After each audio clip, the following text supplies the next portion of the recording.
Welcome, everybody. For the people that are joining us for our webinar today, we'll let slowly but surely people joining.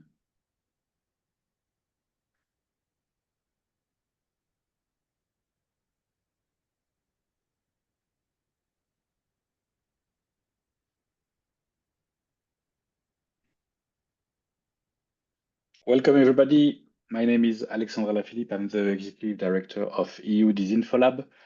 And welcome today to our series of webinar. The webinar of today, we're going to come back to this on command and control and how dialogue surveils the Russian infospace for the Kremlin. But before we start diving into this topic, EU DisinfoLab is a non-profit organization gathering knowledge and expertise on disinformation in Europe. And part of our mission is to provide a space to experts working in academia, in civil society, in journalism, from the European Commission institutions, to actually share knowledge, share expertise with the whole community. So everybody there has a chance to improve knowledge, improve skills, to ask questions, and to go further into understanding the phenomenon of disinformation and countering it in a more efficient way. These webinars happen on a almost weekly basis, and if you want to know more about our webinars, we encourage you to log in on our website to register to our newsletter to have access to these.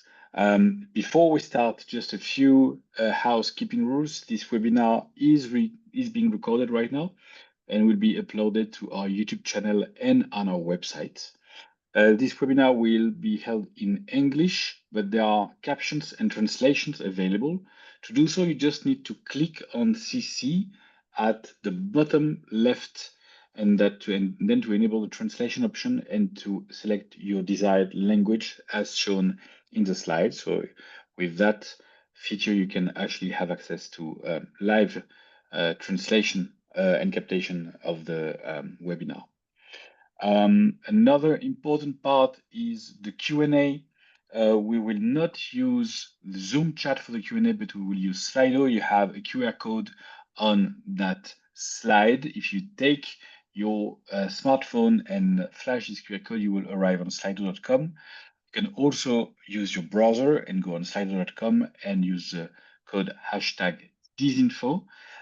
We ask you to already log into this because we're going to take questions only from that platform and we won't be able to see questions happening into Zoom. So please log in and already submit your questions, and don't be afraid to submit your questions also before the during the presentation to make sure that we have time to collect them and to answer to all of them.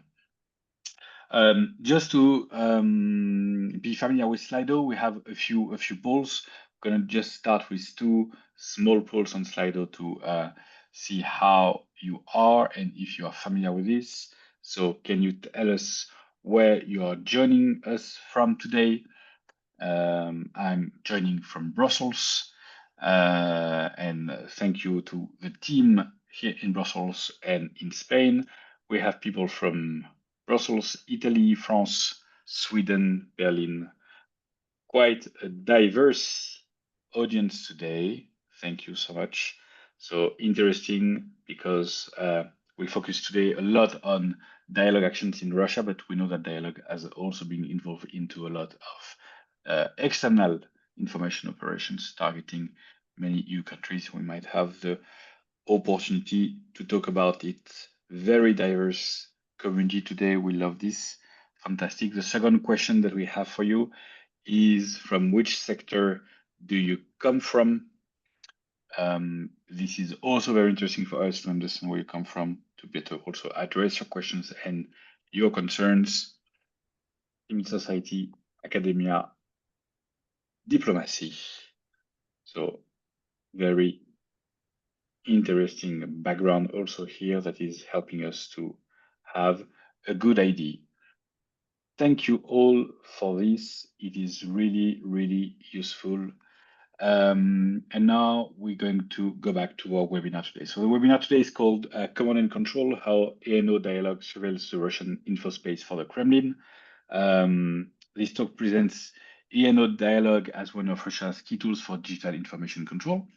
By information control, we mean the set of state-led practices that restrict, shape, and manage the digital sphere, which could be censorship, takedowns, monitoring, propaganda, and disinformation campaigns. And Dialog illustrates how these practices have been centralized and bureaucratized in Russia.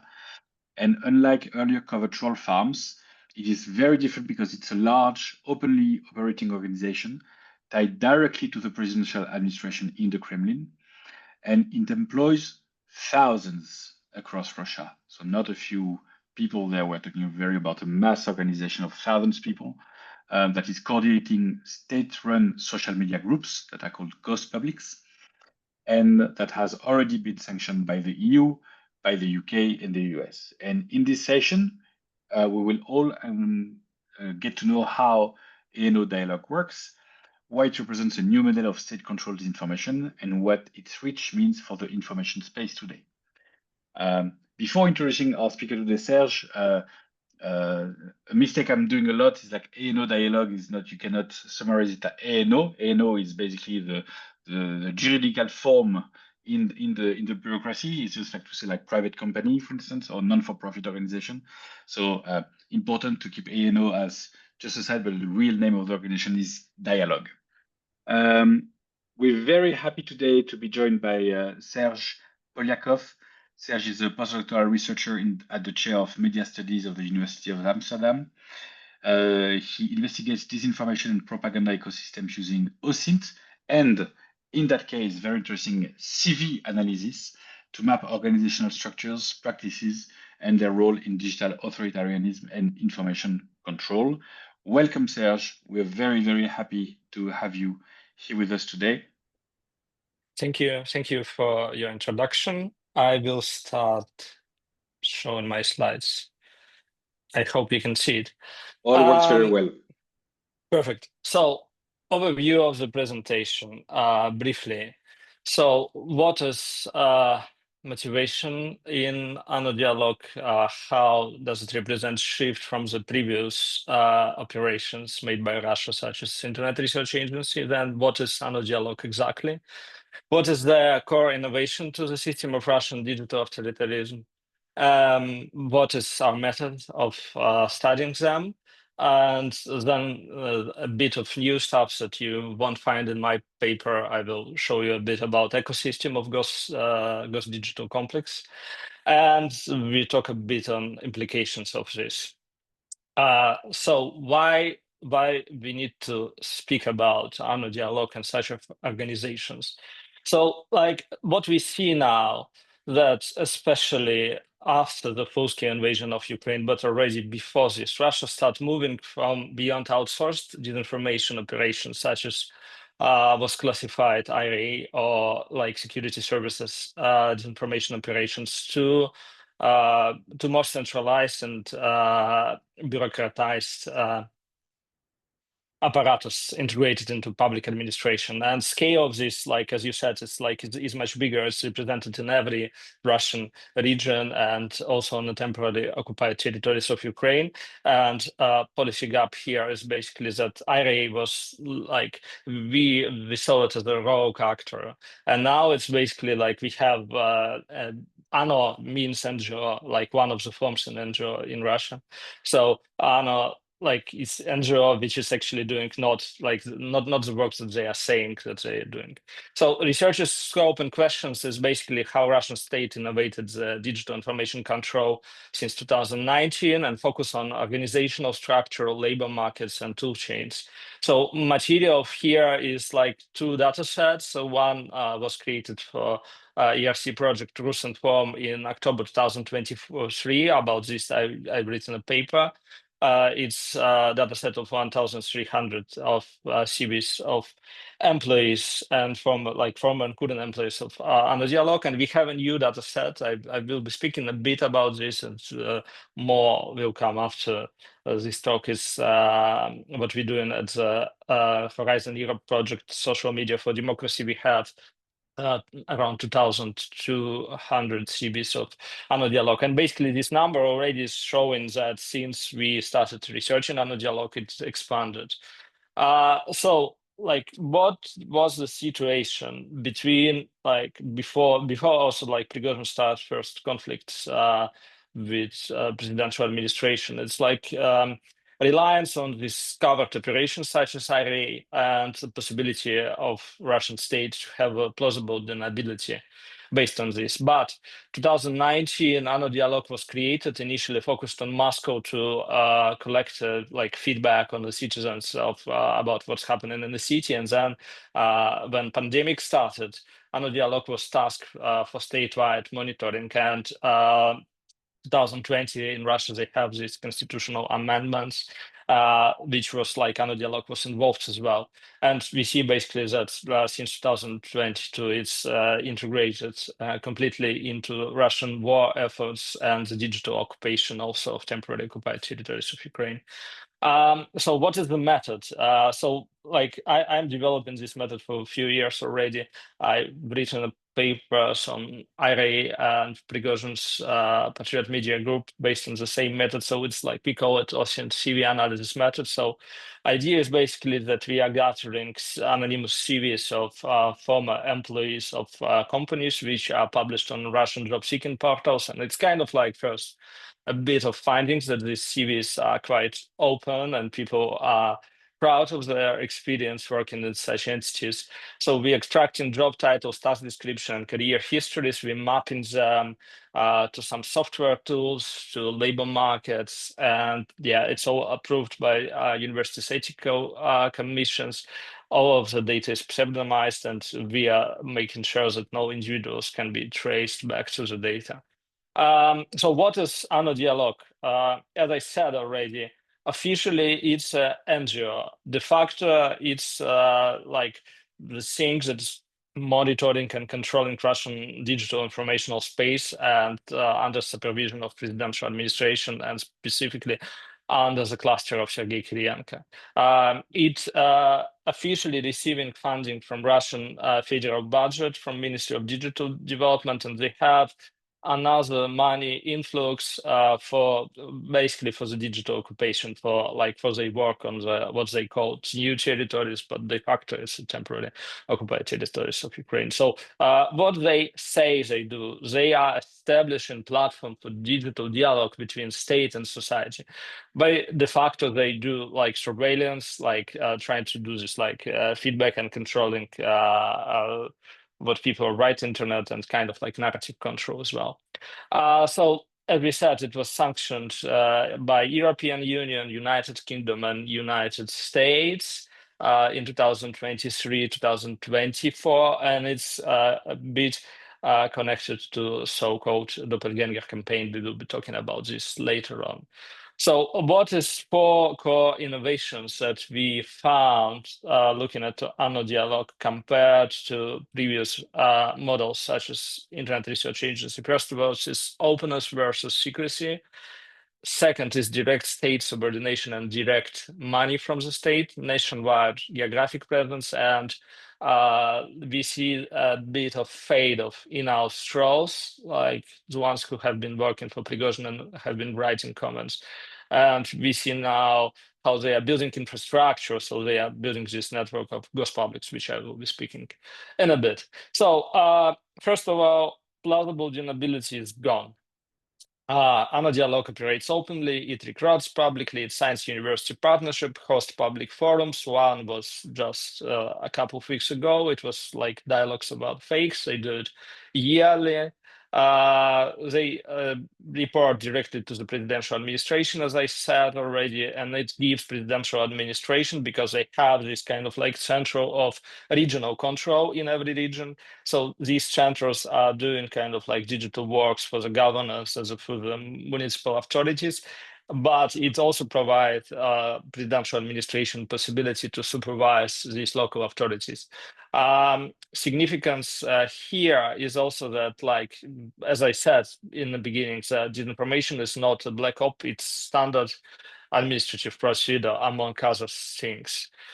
So as I mentioned, these regional management centers opened in almost all of the Russian regions and temporarily occupied territories of Ukraine. They do this local monitoring and doing reactions to what happened in the regions, and they have like brick and mortar office in all of these regions.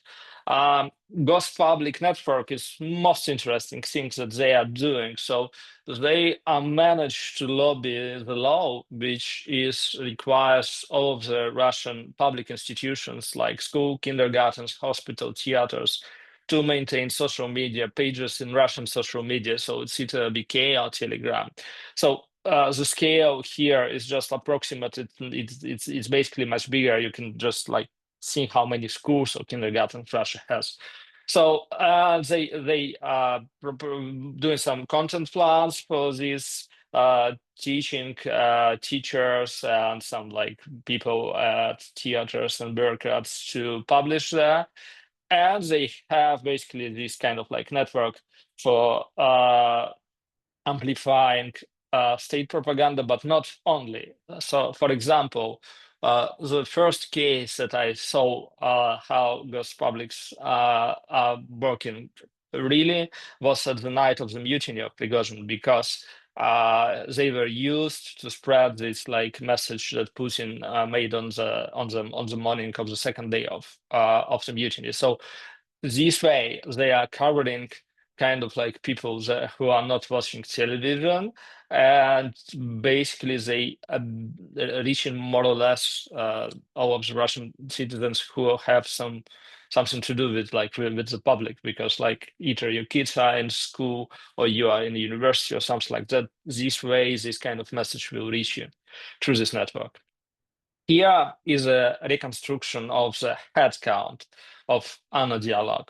And we see basically how influx of the budget are working. And we see basically that the headcount was pretty much stable at the moment of the full-scale invasion of Ukraine, which is why we see that it's kind of like part of the strategy and part of the like war effort, and or not only war effort but also like the effort how Russian power is reshaping society through the full-scale invasion and ongoing war. Here it's an interesting point. So like as what you see now as a big dots, it's like in our data set, it's the companies which are connected to ANO Dialog and separated to the bit of different clusters.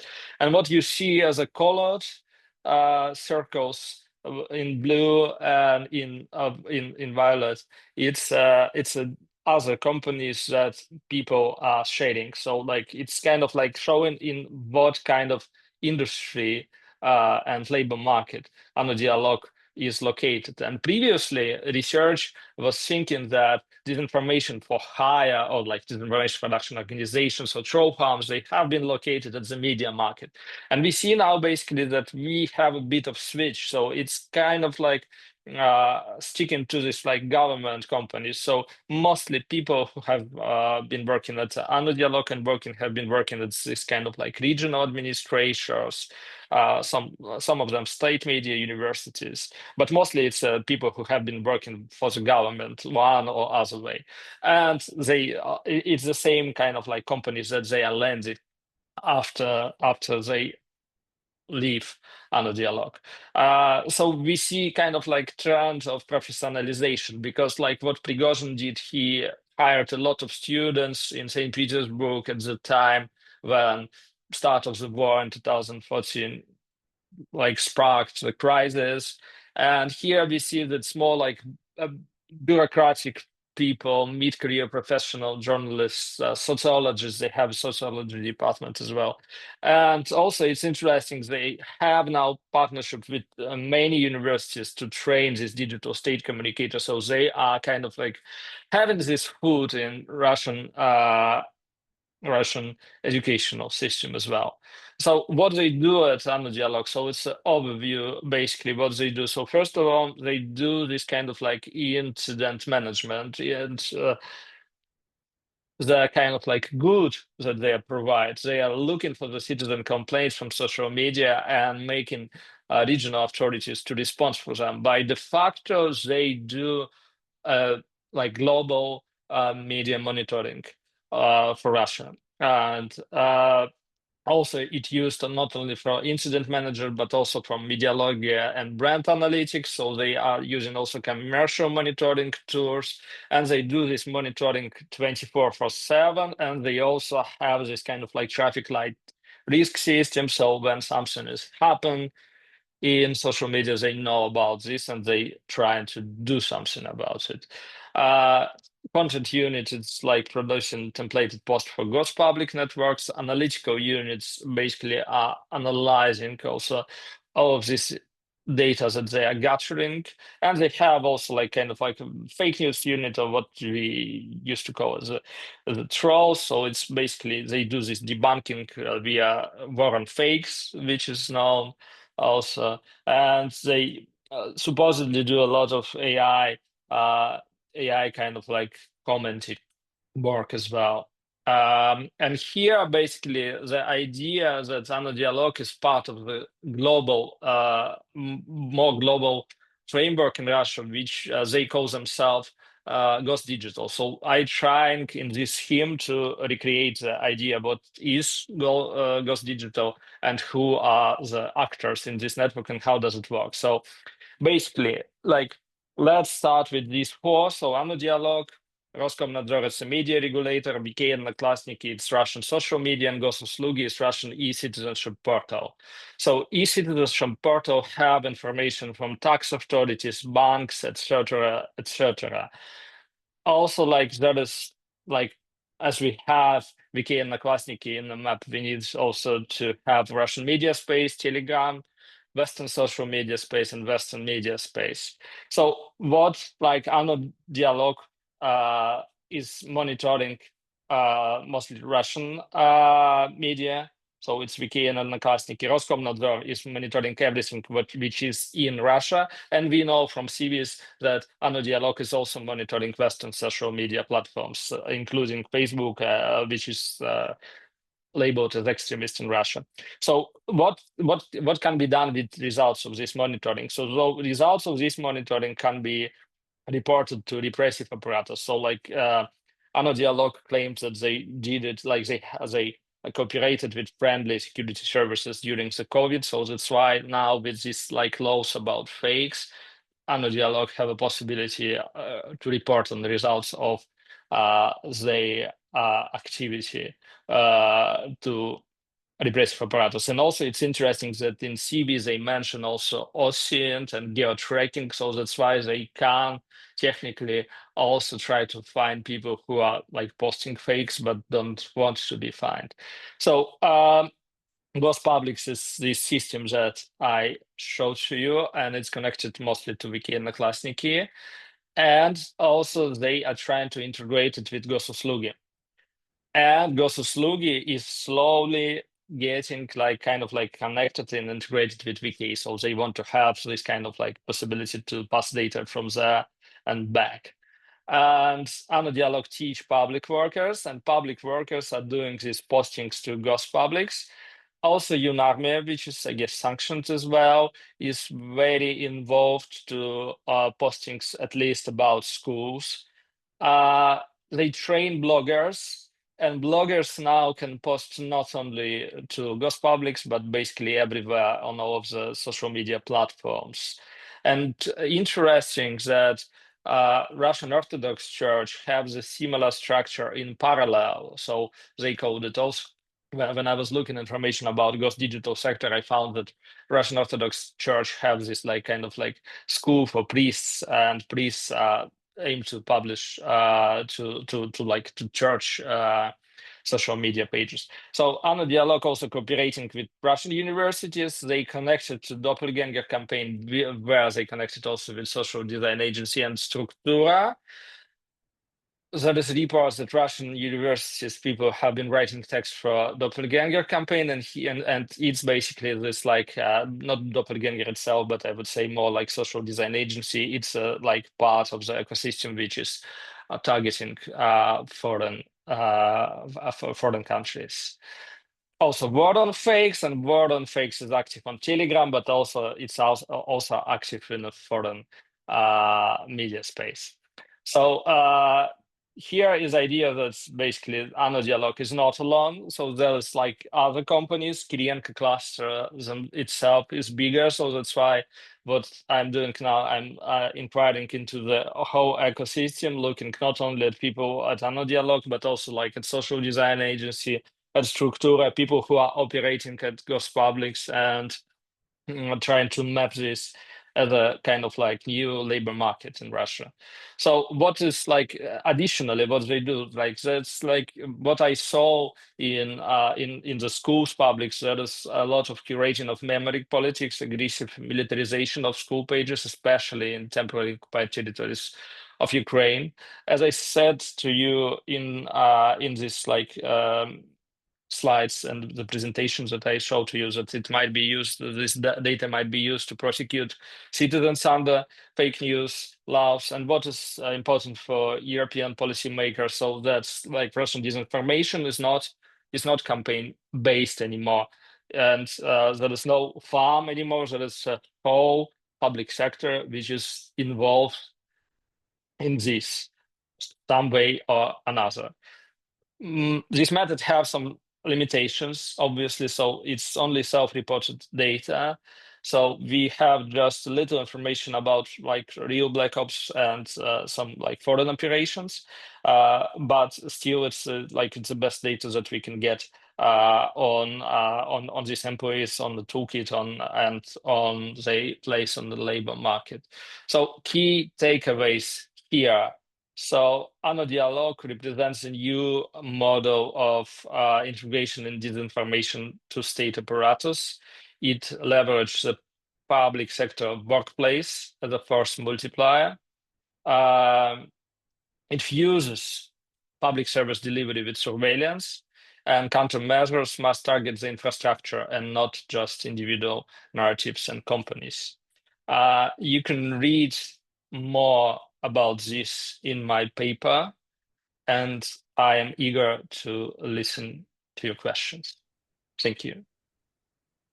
Thanks a lot, Serge, for this really good overview of what Dialog does in the Russian information space. I think it's very good. We're gonna take questions from Slido, so you can go on slido.com and put the hashtag disinfo to put your questions there. They're gonna appear very soon on the screen. Just before we start these questions, just made me think about maybe Serge, I'm going to abuse my position as a moderator. I don't know if you had the opportunity to see Mr. Nobody Against Putin, which is a documentary about Pasha Talankin, who was a Russian teacher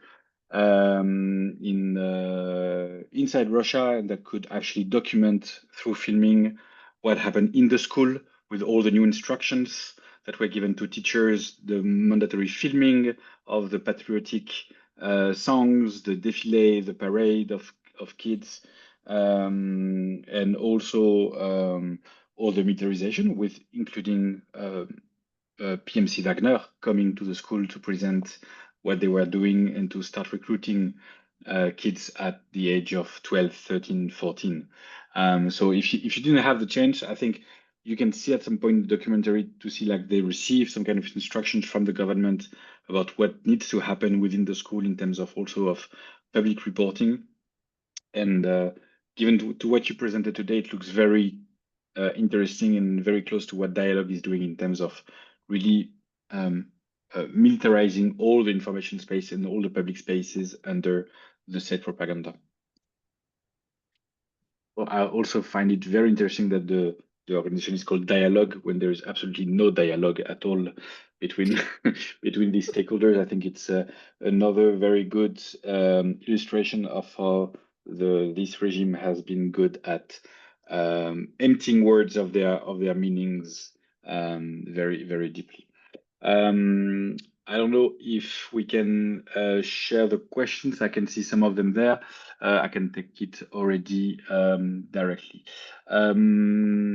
Serge, any ideas on how many ANO Dialog employees are watching this webinar today, and do we have a message? We don't know how many ANO Dialog employees are watching this webinar. Unfortunately, they might watch it at YouTube. Yeah, I don't know what is the message. We see them, I guess. That's like that's a message. Yes, and I think YouTube is now heavily blocked also in Russia, so they might even have difficulties to actually access this content. Serge, would you say that efforts by Dialog are more focused on Russian domestic information to control what's happening in the Russian information space, or is it equal amount invested into what's happening in the West? Do you think there is some kind of a distribution of efforts between the two functions? Yeah, thank you for your question. It's like what I see that ANO Dialog is mostly focused on domestic affairs, but that's why I said at the end of presentation that right now I'm looking at the bigger ecosystem, because then they understand other nodes of this ecosystem are looking more into the foreign affairs. So that's why like, of course, like ANO Dialog is kind of like might have the same also like area as Kirienko cluster, meaning that like focusing on former Soviet countries. So digital occupation is already kind of like foreign work that they are doing in Ukraine. And but it's mostly for Russia. But what we see also like in Prigozhin case, for example, when I looked at the when I looked at Prigozhin's as well, it was a lot of about domestic, but the infrastructure is the same. So idea is basically here to kind of like understand infrastructure and to see if affordances of Western platforms provide in the same way for them to do the similar work abroad. Okay, thank you. I have another question from Pascaline at EFRD Thanks for key strategic presentation. What can be an efficient response from European democracies to destabilization and disinformation? So you mentioned to look at the infrastructure and not at the narrative. Could you expand a bit on that? Yeah, so like idea is basically that we are seeing in the series both of IRA and ANO Dialogs that they are using a lot of Western platforms for their activities. So like we have a toolkit in the paper, and in another paper it's going to be even a bigger toolkit that we are trying to gather. So idea maybe it sounds too idealistic and ambitious, but idea is through because these entities are sanctioned, they are using Western platforms. So these platforms should release more data. So we should know more about this, because everything that we know about IRA operations came from these data releases from Twitter, Facebook, etc. Right now, we have a bit like state of rock social media such as X and Meta is like driving away with fact checkers, but still like some of the platforms can be accountable, and we can get maybe more information based on this. So I'm looking at the CV as the like idea is to kind of like rebuild the tool chain, and then somebody else, so maybe we can have a look at how exactly they use these tools, and then like by the data of the usage of these tools, we might have ideas how can we make a response from destabilization and disinformation. Okay, thank you, Serge. Another question which is around has the Kremlin's emphasis changed from external disinformation efforts to internal repression and control over the Russian info space recently? So I think we've seen a bit the shift that happened, but could you also be, do you also have any kind of indications on why there's been maybe this shift into focusing more into the internal informational space? I guess like one of the keys here also Prigozhin's mutiny, because like this outsourcing was not very successful for Russian state, because what we saw at the morning of the mutiny is that Roskomnadzor starts blocking resources and social media pages which were operated by Prigozhins, but they like nobody had a full list of these social media outlets. So that's why it's very important for them to straighten also domestic informational control, because like another work that I'm doing, we are writing paper also on Prigozhin and his media strategy also at the time of the mutiny, and we are arguing that it was based a lot of his media efforts and what he did in IRA. So that's why they kind of like they have a need of straightening it under the presidential administration, and that's what making Kirienko is a bit powerful man now, because like it's reporting to him. But it's still like it's still under the roof of presidential administration now, because otherwise mutiny itself started with messages in Telegram, and there was no coverage about what's going on, but it was disruption in social media. So that's why they also need it. Yeah. Thank you. We have another question. In the long term, what are the most critical non-political societal costs of maintaining this pervasive high-volume disinformation environment within Russia? I think if you look at the amount of and the structure to actually maintain this network, expand this network, control, notify, etc., it looks like a full repression system that is very costly. So, do you think it is also sustainable?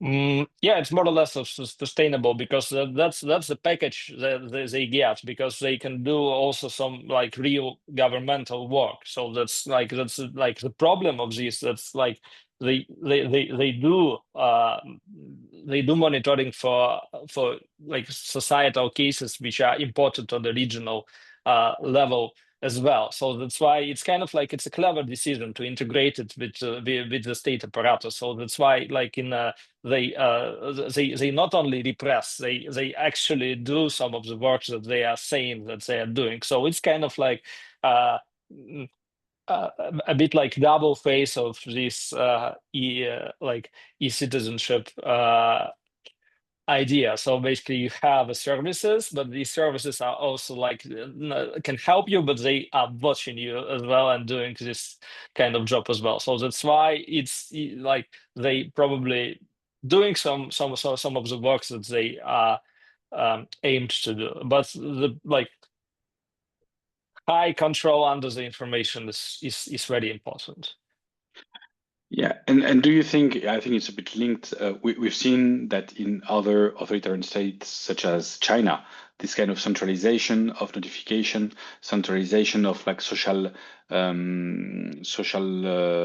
score, etc. Do you think that's somehow leading the way for Russia to follow in with a specific Russian structure and adaptation of this model? Yeah, that's one of the arguments of the papers, that they basically kind of like they trying to learn something from China. They also trying like to maybe in the future they will try to teach something China. But that's like the idea of this kind of authoritarian exchange and trying to do the same things. It's happening. So that's why like Russian internet used to be much more freer. Now they doing the new model, and for new model they need this kind of like what in China is cyberspace administration. Now it's this sector of these companies, ANO Dialog, social design agency structure. It's like feels structurally similar. Okay, very much also linked to this question, there's a question about the upcoming Max app in Russia. So for people that are maybe not aware of what Max is, could you also maybe put a bit of context there? So Max is the new messenger that they doing at VK, at Vkontakte, and they are promoting this messenger all over the place. So yeah, I guess ANO Dialog will be like doing some advertisement for Max, but it's Max is advertised by all of the Russian propaganda at the moment, so that's why like they just want to have one more platform, and kind of like it will be presented as an alternative platform for foreign countries, I suppose. Thank you. There is also a question about linked with other operations. So we've seen the operation like good old USA project to spread disinformation in Western countries with disruption from the US Department of Justice and I think some sanctions. These media influencers hired by Russia Today, are these part of the same ecosystem? Are these different ecosystem? Like they part of the bigger ecosystem, but not precisely this ecosystem. So like I would like, but it's just like that's a rough guess. So everything which is connected to RT is still present, and it's not ghost digital, it's more like propaganda, and we plan to compare actually this cluster with RT cluster as well. So RT is doing things a bit differently, but they are fitting to the general like idea of what Russia wants. So that's why I guess these people might be more connected to RT, but we want to have a look and understand how this ecosystem also work together between each other. Yeah, thank you, Serge. So we have three questions that I find very interesting. One is allegedly from an ANO Dialog employee. Unfortunately, that person could not fit in his or her name or their name on the chat. And they're actually saying, Serge, like, how do you think your analysis is far from reality? Yeah, I saw this funny question for quite some time. I don't know. Like I don't think it's really far from reality, because most of the things they are like they are very open about everything. So that's which is striking, and it's funny also like this kind of like meta humor to having this from ANO Dialog employee, because yeah, I don't know. They might even, take this video from YouTube and use it as a promotion. So like it's not hidden. They kind of like they do it very openly. So that's why like many of stuff which is taken from this analysis are taken from public sources. So yeah, but it surprises to me that it's like it's not hidden. They like kind of like openly saying about things, but you need to like count 2 + 2 to understand what they do. But this like for example monitoring capabilities, they talk a lot about this, and they talk only about this good for society. But like when you're reading this, you understand that it's basically technically working as a global monitoring. Yeah, and if ANO Dialog employees wants to explain how it works better and to leak information, I think there are many ways for whistleblowers to actually explain what they have been doing and to relieve their conscience. Another question, also very interesting. Is there a way for Western individuals or CSOs to help counter this machinery? It's very much looking at what's inside Russia. I guess it's like again platform accountability. It's like they do most of the job still using Western tools. So they use Google. So they use like when they speak about LLMs, they use Western models as well. So like they are not like they're not using much of domestic product. So the question is either a possibility to disconnect such an organization from Western products. Yeah, that's the question. Yeah, and I think in that case, it's mostly the responsibility of platforms if Dialog is under sanctions to not provide any services to Dialog in general. Then also a very weird question. I wonder if it also comes from a ANO employee, a Dialog employee. Have you given this data to EU authorities and intelligence services, Serge? I think the answer is quite clear on that. It's open science. You can read my article. Everything is there. Yes, just a reminder that open source is open source, and there is nothing else. Joseph has a question. Thank you for the clear presentation and your work. You mentioned that the approach has shifted from a more like campaign to campaign strategy to dialogue. So just like really like ad hoc efforts, maybe targeted to specific opportunities to something that is more established. Do you think there are any reasons for this shift?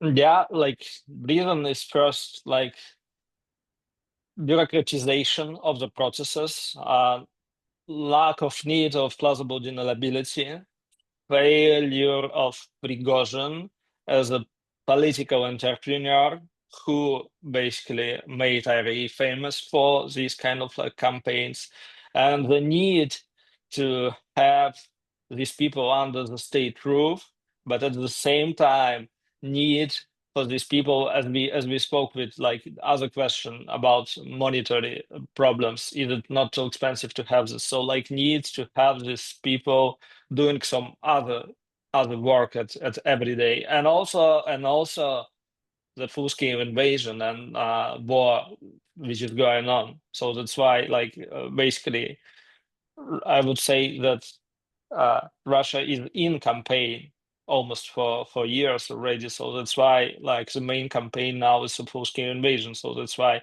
they need these people. So yeah, that's the reasons of this shift, and it's like this shift is also one of the signatures how Russian society and Russian governance is changing after the full-scale invasion. Yeah, thanks a lot. I couldn't find any reference on that, but like it seems that ANO Dialog has significantly increased its international activity by participating in global forums and conferences. It has even been featured, it seems, during the UNESCO's Global Media Information Literacy Week. What is driving this sudden push abroad? Yeah, that is like about UNESCO. That is a report by Yulia Smirnova, which you can read to get more details on this. But like, yeah, UNESCO, as I understand, they delete them from this feature.